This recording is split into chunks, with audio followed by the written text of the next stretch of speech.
Is the hot seat for Vizag as Andhra Pradesh elections is just round the corner. I'm joined by the TDP Bharatiya Janata Party and Janasena's Vizag candidate there, Mr. Sribharat. Thank you so much for speaking with us. First and foremost, it's going to be quite an interesting battle here in Vizag. Things are down to the notch out here. How has it been so far? What is your vision for Vizag? I think firstly, coming to the competition, Vizag has been clearly in favor of TDP. When the state voted against us, we still won 4 MLAs here. I lost a very narrow margin of 4,000 votes, and that was a contest where Janasena and BJP fought separately. And they got 280 and 34,000 votes. So if you do simple math, I should be in the win very clearly. But I think it's our responsibility to speak about what we've done in the past, the failures of the current government, and what we would like to do. In terms of doing the campaign, I'm normally a person who doesn't attack individuals. I attack government policies, government failures, and decisions taken by those in power, and how it's impacting the people, and then speak about what's my thinking. I don't like to overpromise. Politics forces you to sometimes, but I like to walk the talk. It's not very easy in politics because every meeting you go to, they ask, give us a commitment, tell us you'll do it. And sometimes it's hard to explain that this is not a decision that an MP does alone. There's a state government, there's a lot of party others leader, involved. and sometimes it's the central government that has to decide. I can't speak on their behalf. I can tell that I will make this representation. Some people are not happy with that, but I think overall, net and net, I see a very one-sided battle as far as Visakhapatnam is concerned. Interestingly, last time you talked about how, there was Janasena and Bharatiya Janata Party contesting on their own. But this time around, we're seeing the trio there.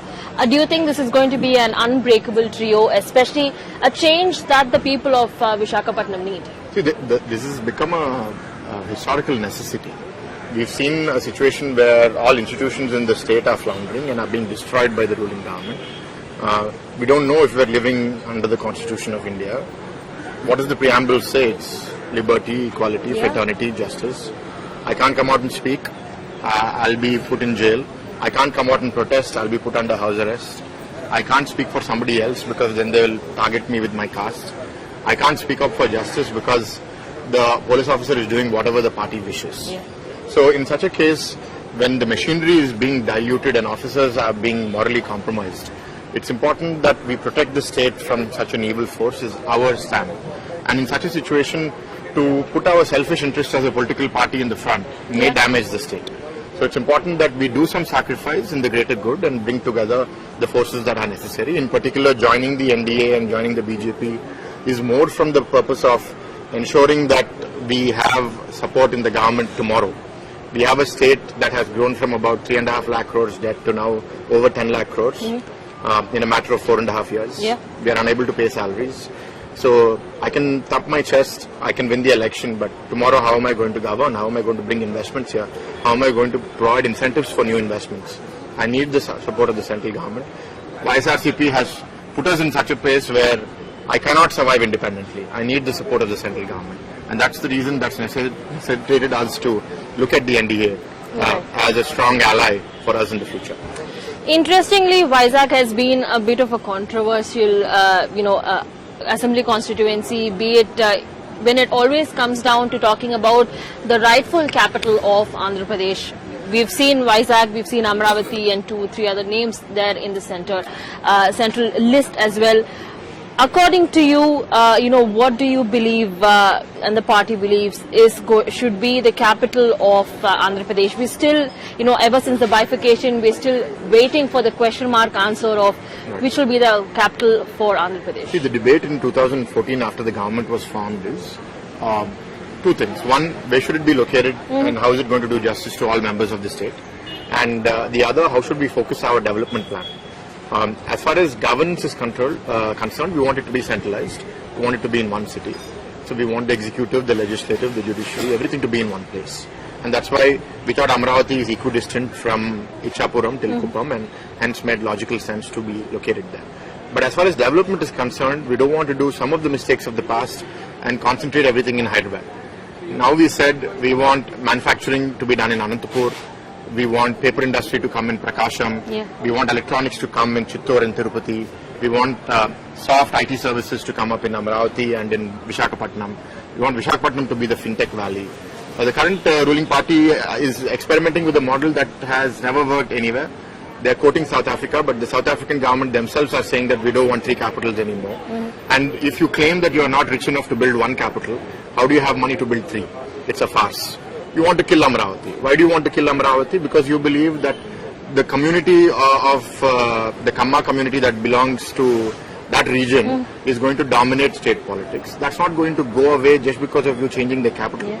If you put it in Vizag, people are going to buy lands here also. But what you have actually hurt is the poor farmers who have come forward and donated their land to farm this city, over 30,000 acres. So the debate of where should the capital have been should have been done way before. Yeah. You have come together and have said that I support Amaravati by being in the opposition. We have moved forward, master plans have been laid, lands have been given out, buildings construction has begun. Once the government has changed, you have suddenly taken a U-turn. And you're saying that you want to kill, and you are packaging it with this very nice message that you want 3 capitals to be developed. That's not true. You don't want Amaravati to be the capital, you want to kill it, and you're saying Vizag. Okay, TK, you want to make Vizag the capital. What have you done here in the last 5 years to demonstrate that you are committed to Vizag? You've scared away Franklin Templeton an investment of a financial services company. Lulu Mall was supposed to come here in 11 acres on the beach road. You've sent them away. HSBC has operated here for close to 2 decades. They have packed up and left. You have just re-inaugurated plants that we have already done. The Adani data storage and solar company, that one inauguration we have done, you've done it again. The Bhagavapuram airport inauguration we have done, you've come and done it again. What have you actually done? You've built 10 bus stands, out of which 1 bus stand has collapsed. So you can't even build a bus stand. You are now putting a little bit of footpaths, a little bit of roads in about 100-200 meters and claiming that we have developed Vizag. It's very unfortunate. People of Vizag are not so foolish to fall for that. This is going to be a battle between 2 educationists, yourself, the Geetam institution there, and on the other side we have, a very strong candidate there from the YSRCP. As an institutionist, what is the kind of developments and plans you wish to bring for your constituency? Something that will make you stand apart as per, your opponent. See, if you've seen some of the British members who have come and said, if you want to destroy a nation, destroy its education system.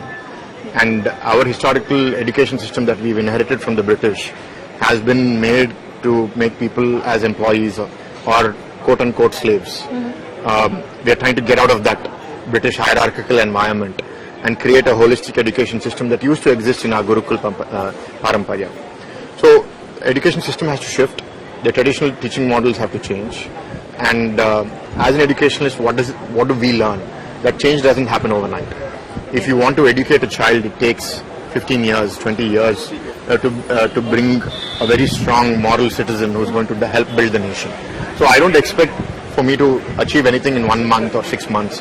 I expect that I can lay the foundation, or I can plant the seeds for a very bright future. But that requires continuous governments to take the good work forward, like what Mr. Chandrababu Naidu has done in Hyderabad, whether it be in planning the ORR or planning the airport or planning the IT investments. What he has done from 1999 to 2004, the subsequent government in Congress for 10 years took it forward. The Chief Ministers continued it. And then when the state was split and TRS came into power, Mr. KCR also took it forward and has done a good job, and you see Hyderabad thriving today, one of the fastest growing cities in India. And as a former Hyderabadi, I am very proud to see that. So I would like that to happen in Andhra Pradesh also. So as an MP, with Vizag being the largest city, it's important that we lay that foundation, do the proper urban planning, ensure that traffic doesn't become an issue, water doesn't become an issue, drainage doesn't become an issue, electricity is there sufficiently, ensure that people don't build too many high-rises with traffic becoming a problem. So these are many things that need to be planned, which I don't see unfortunately in the YSRCP government or any of its candidates. They don't seem to be allocating any money or thought to that. you're one of the youngest leaders in the pack for the TDP, the TDP, the Janasena and the Bharatiya Janata Party. And the youth at present is something that we're constantly seeing changing, especially now that a lot of people are interested in politics and the change that we all want to see. One message that you want to say for the youth that's going to be beneficial for the people of Andhra Pradesh, because let's be frank, there are several people talking about development that is still pending, rightfully pending for the state of Andhra Pradesh. Yeah, actually, the youth have a long runway ahead. Someone who's in their 20s sees the next 50, 60-year horizon. So it's in their interest that they vote for a party that helps develop their future, rather than focus on short-term welfare schemes. But in an environment where there is extreme inflation, those welfare schemes do not even give you sufficient support. So youth want employment, youth want development, and they want to vote for parties that bring that narrative. They need hope. I don't want to take the youth into a direction where I say, fight against this caste, fight against that leader. That's not the narrative that we should take our children into. And it's not about drugs, it's not about alcohol, but unfortunately that's what's happening today. Yeah, we saw the recent Vizag port also, massive load of drugs that were found laced with instant dry yeast. Tell us a bit more about it. What do you think went wrong? Fault on the YSRCP government. There's allegations on both sides. They're saying the TDP, the Janasena is behind it, and the TDP Janasena. I think in general, I would say that the kind of stance you take sets the tone for what happens later. When Mr. Chandrababu Naidu was the Chief Minister, he said, I am for law and order, I am against drugs, I am against extremism, and he has taken steps in that direction. And you see the changes that have come in civic society after that.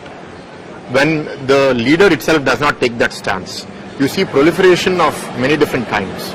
Law and order. A sitting MLC has been accused of killing his driver. There is strong evidence to suggest the same. Yeah. He has been arrested but released without any major consequences.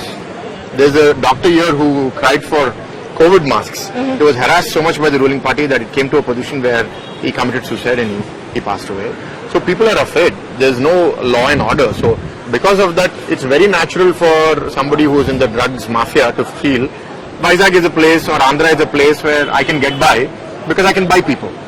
If there is no tolerance for this, they'll be afraid to come here because they know that the cop is not going to listen to you. They're not going to compromise with you. If there is corruption that is prevalent and if the leader itself doesn't care, it's very natural for somebody in the system to be bought and sold.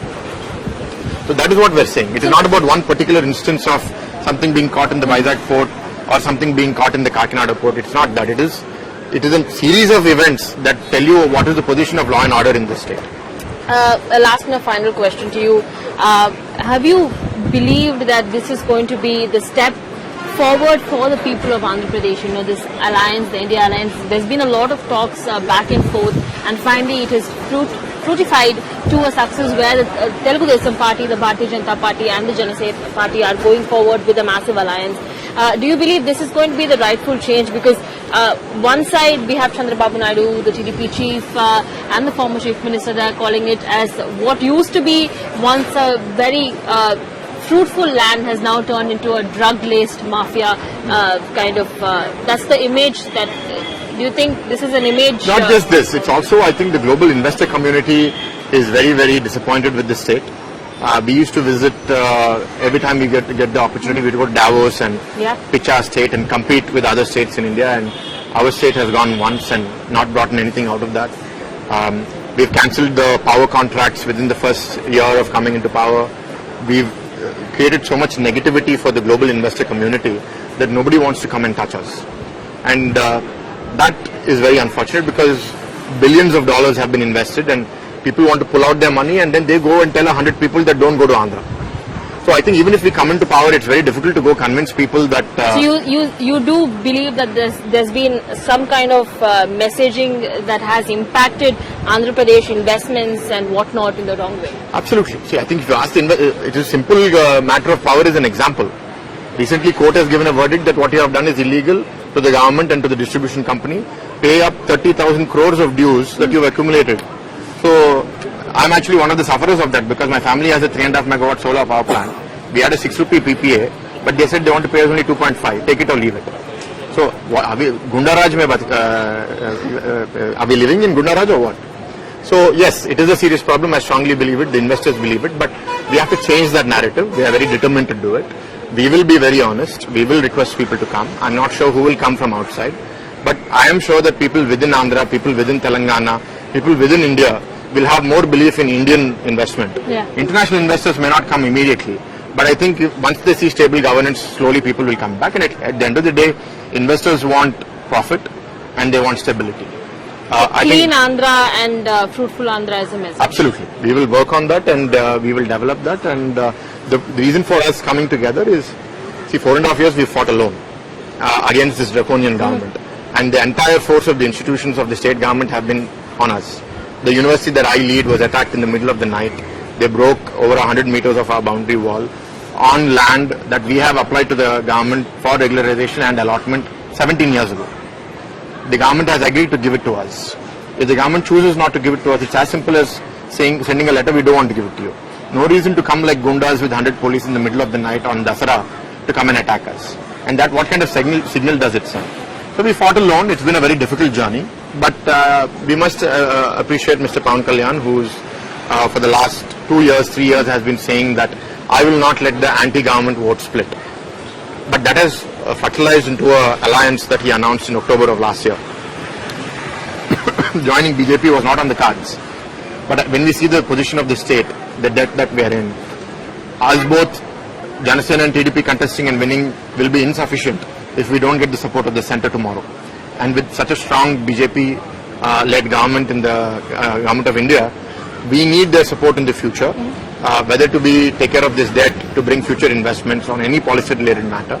And that is the reason that made us go with them. And we will take this message into the people, that the three of us needed to come for that. And the other is also, I think, the moral strength that bringing a party like BJP into our alliance is that will there be a free and fair elections? Or will Gundaism take over? No, because there has always been, earlier on, Mr. Naidu himself was clearly against, the impact or the consequences that the Bharatiya Janata Party at the centre had brought on. What do you think was the sudden change of heart towards accepting BJP and now into a well-solidified alliance? So I think in politics there's no permanent friends or permanent enemies. It's about what priorities take front seat. In 14 to 19, we believed that what was promised to us was not coming, and we had to take a stand against it. The YSRCP targeted us and said that voters vote us in, and we will medal vanchi తీసుకొస్తాము, which is they'll pull their necks down. But it's quite the opposite. It's the YSRCP that is bending down and bowing to the BJP on every matter, voting for them on every matter in the Rajya Sabha, not asking for a single issue on the state. Whenever any delegation has gone, it's largely been on personal issues, but not on issues that concern the state. It's very disappointing, and I think we have also realized that if we stand on a moral stand that this was our disagreement in the past, but if the state is suffering, then we cannot proceed. Yes, there have been misunderstandings and disagreements with the BJP in the past. I imagine that some of those will continue in the future also. But today, we have to take the path that will benefit the state, and if that means compromising on our earlier stand, it is necessary for us to do it. All right. Thank you so much, Mr. Sribharat. It's been great talking to you. All the best for the elections as well. That was the Vizag candidate there who's clearly stating that this mission 2024 for the Telugu Desam Party, the Bharatiya Janata Party and the Janasena is Clean Andhra, one fruitful of beneficiaries as well as development. That's their keynote. Video journalist Damodar at Visakhapatnam, Apurva Jayachandran, India Today.